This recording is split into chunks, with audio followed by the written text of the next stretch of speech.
everyone, and welcome to another episode of Sporting Directions. This is proudly sponsored by Tsunami Teamwear. With me, Thomas Roberts and Simon Atkinson. Hello. And for those of you new to the show, Sports Directions podcast is aimed for providing ideas and guidance for those wanting to pursue a career in sport. Over the course of the first series, we'll be interviewing a range of professionals from different areas of sport to share their amazing stories. We'll have them share with us their achievements, their struggles, and any advice that you may want to hear before pursuing a career in sport. Today, we are really happy to welcome Ringo Wu. Hello, everybody. So Ringo is the Director of Sports at Dulwich International Zhuhai. He's been living in China for many years. He's a really strong advocate for sports and is providing opportunities to students within his communities. So welcome again, Ringo, and let's begin. What was a strong memory that led you into the direction of pursuing a career in sport? Firstly, thank you very much for having me. Very happy to be here, very happy to be sharing my experience. And I think with all of us, the greatest memory is probably with our PE teachers. And I remember my very, very first time of experiencing the UK winter, the wetness of it, the coldness of it. And I just stood there and asked my PE teacher and just said, do we really have to go out with this in this weather? And I'm not sure I would enjoy doing any sports out in this weather. And he just said, yeah, let's go out and we'll just play and we just enjoy ourselves and let's see how it goes. And he was right. I came back in for a hot shower and having a great sense of achievement, and I really enjoyed it. And we just went out, we just had to play games and learn a couple of things. And yeah, that was my first experience. And that led me to wanting to do that and share my experience with all the other children and students and just let them enjoy what they're doing, whether it's PE lessons, sports team games, or just recreational sports. No, thank you for that, Ringo. I mean, it's lovely to hear that. I mean, I think from what I could hear, your inspiration was your PE teacher. And it's great to know as a PE teacher myself that we have that effect on people. Would you say that that's kind of your aim at the moment in the position that you hold? Yeah, definitely. It's very different to what I was used to before I came out into China. And this is exactly what I'm aiming for, because basically our clients are local Chinese. That is basically my aim, is to just let students enjoy what they're doing and learn the benefits of exercise in between. So yeah, I'd love to pick up on that point actually. So you just mentioned the difference, or you touched on the difference between students in England, where you began your teaching career, and obviously students now in China, where you've continued your career. Just quickly, having moved into this international teaching, what are your feelings on it? You know, someone looking to maybe teach outside of their home country. What kind of feedback? What sort of influence do you think you have, or it's had on you? I've definitely learned to be more adaptable, I think, and learn to have more ideas than trying to develop someone to be a better sportsman. Coming abroad is a great experience. You got your teaching, also you got all your traveling that you can do. All the opportunities are here. There's not much different to teaching back in the UK, really, apart from the kids are probably less in ability-wise, but just as enthusiastic to learn, just as enthusiastic to take part. So, yeah, if you want to come over here to teach PE, I think you'll find yourself enjoying more than you think. Hey, thanks for sharing the journey of going from England and then moving over to international teaching here in China. Since you've arrived in China, what do you think has been a major impact that you've had on students' lives? Like, how are you making an impact? I think the major impact is just developing their understanding of doing sports is healthy for you and it actually improves your academic studies. But, the kids are receptive. They take things in quite well, and they want to try. They want to play. They just like any other children in other countries. they enjoy playing, and they enjoy learning through fun games. So yeah. I like how you're hinting at like some of the barriers that we all face when we go to play sport or getting into sport. Is there a story that you could share where you've sort of had a barrier or a challenge that you've had to overcome in your own sort of personal journey?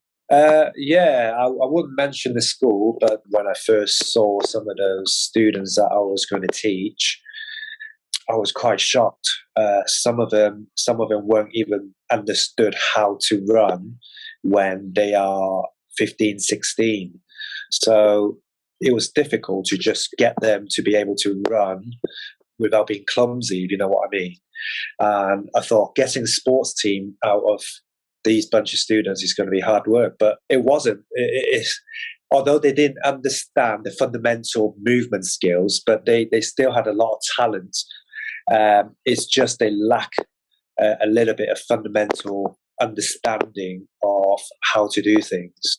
Ringo, it sounds like that you're just hinting on some of the barriers that we can all face getting into sport and learning how to enjoy sport. Is there a story of a barrier or a challenge that you've had personally that you could share with everybody about how you overcome a barrier or how you overcame a challenge in your own personal journey? Yeah, I'd like to share one of my personal experience in rugby. As you know, I'm a keen rugby player, and I found out that I have a problem with injuries with my liver, and I couldn't play rugby anymore. I decided to get into refereeing, just to stay within the community, trying to contribute to the game. I really enjoy contributing, really, and that's one of my personal barrier. I guess even if you had the devastating news that you can't continue to do sports, you can at least find a way to still contribute to the community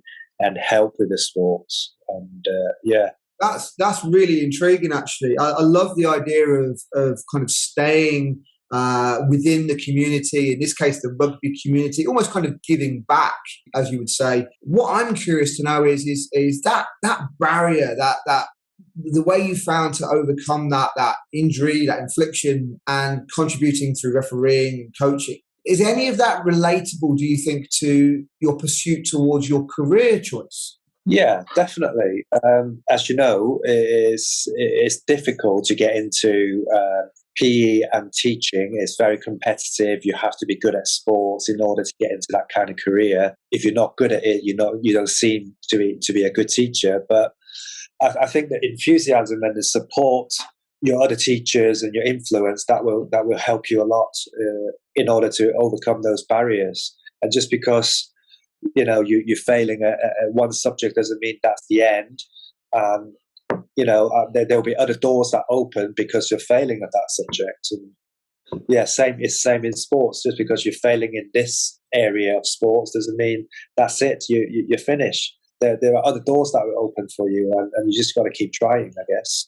So I really like that. That comes back to something that's popped up quite a few times in our podcast show, that idea of growth mindset, finding opportunity where others find adversity. I love that saying. So to hear that, obviously, you've encountered some adversity, some failure, as you put it, but then found a way around that.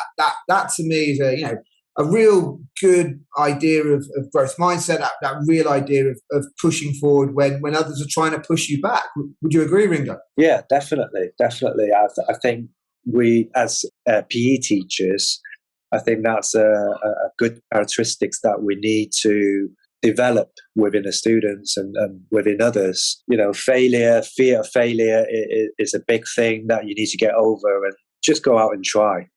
Keep trying. If it fails, just keep trying. I love that. And anyone listening, just keep trying. No matter how many times you kind of get knocked down, keep getting back up. I think it's a very, very famous Rocky quotation. It doesn't matter how hard you hit. It all matters about how hard you can get hit and keep moving forward. And I do like that idea moving forward. Now, you spoke about becoming a teacher. You spoke about how failure can be seen as success, and how students wanting to, or people wanting to move forward in becoming a teacher, need to be ready for some adversity, need to overcome it. What I want to do is now move towards how you become that teacher. How do you become that director of sport? So if you could travel back in time to a very young version of yourself, is there any advice you would give yourself? Qualifications, directions, any advice you'd give yourself moving forward in pursuing that dream career? Yeah, well, that's quite a difficult question. I can't think back that long now. If I think back, even when I was at school as a A-level PE student, just being able to play sports wasn't enough. You have to be academically successful as well, because A-level PE and GCSE PE nowadays is so academic. There's so many topics in there that you need to learn.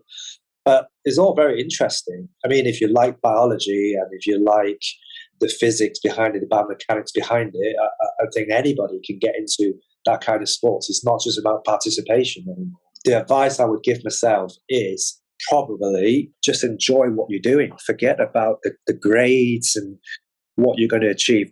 The more you enjoy what you're doing, the more successful you would be. And I think when I was younger, I was so worried about getting a good grade in those GCSEs, in those A-levels, and I think I just neglected some of the things that I enjoy doing, playing team sports and training for that match day on a Saturday.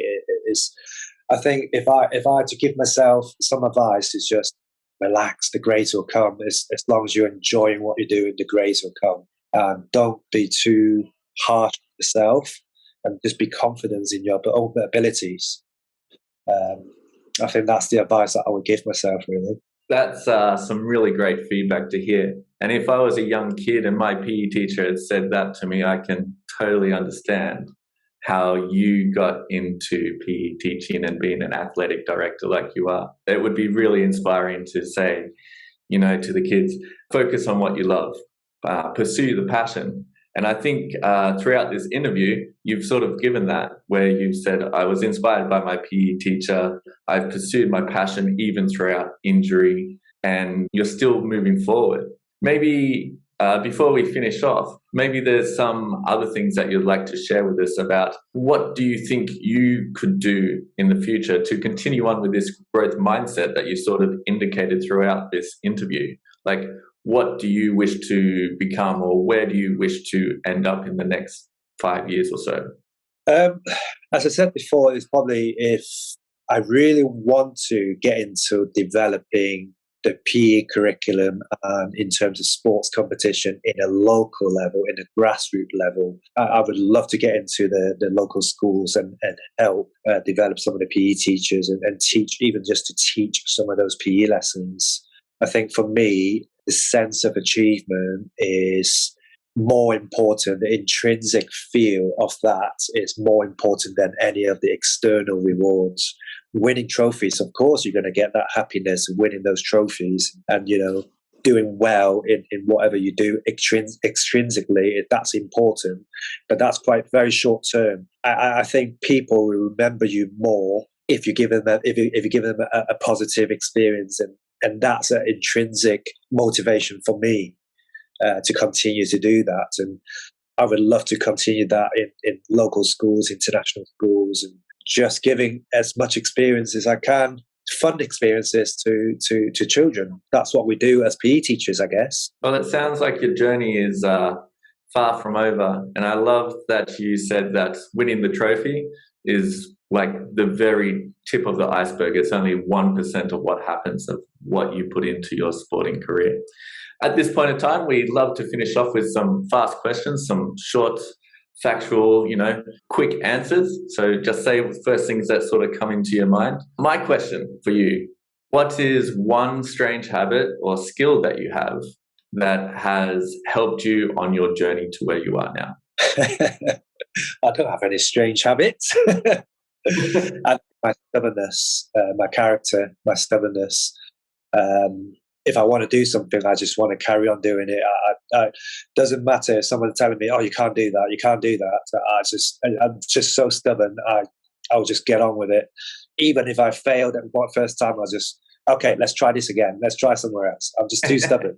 I love that idea of that will to succeed, and that will to actually achieve what it is you set out to achieve. It's a very, very strong characteristic to have, and I would personally say, from my experiences, anyone wanting to go into any industry in sport, you have to have that will to succeed, but also knowing when it can go a little bit too far. Knowing the will to succeed is important, but also knowing, keep your humility, keep your integrity at the same time. Yeah, right. True. So we're going to move on to my fun question, the question I enjoy asking, and that would be a bit different to Tavis's. Mine's all about, if you were not doing the career that you're doing now, if you weren't in the sports industry, or if you weren't a director of sport, what else do you think you would have ended up doing? I'll probably be in family business, really. Yeah, my family business is quite strange. I'm not sure if you want to know. My mother's side family are grave diggers. I don't know if you can call it diggers. So they work in, like, helping other people to bury the dead and looking after the graves and stuff. So yeah, I'll probably be back in business, in my family business, doing that kind of thing. Yeah, so it'll be quite interesting. Very different, but it'll be quite interesting. That's a very, very interesting comparison. So obviously your family business is all about the end of life, whereas your business is all about the start of life and moving forward. So that's a very interesting comparison. I bet that makes for some very interesting conversations around the dinner table. Well, definitely. I'm trying to get the children and get the students to prolong their life, whereas my family is trying to bury them. So if you're successful, your family suffer financially. Fantastic arrangement to have. Hey, Ringo, this has been a really interesting chat. We're very thankful at Sporting Directions, myself, Tavis, and Simon, for having you on. You've given us some great answers and a lot of things to sort of take away from your stories. Yeah, so once again, thank you very much for taking the time out to share with us. And we look forward to hearing more about your stories and journeys in the future. And again, I'd like to echo that, Ringo. Thank you ever so much for all of your time. We know you're busy. We all are at the moment. And we do look forward to seeing where your career goes from here. Yeah, thank you very much for having me. It was really fun. Half an hour. It was really good. Yeah, so I really enjoyed it. Nice to meet you guys too. See you later.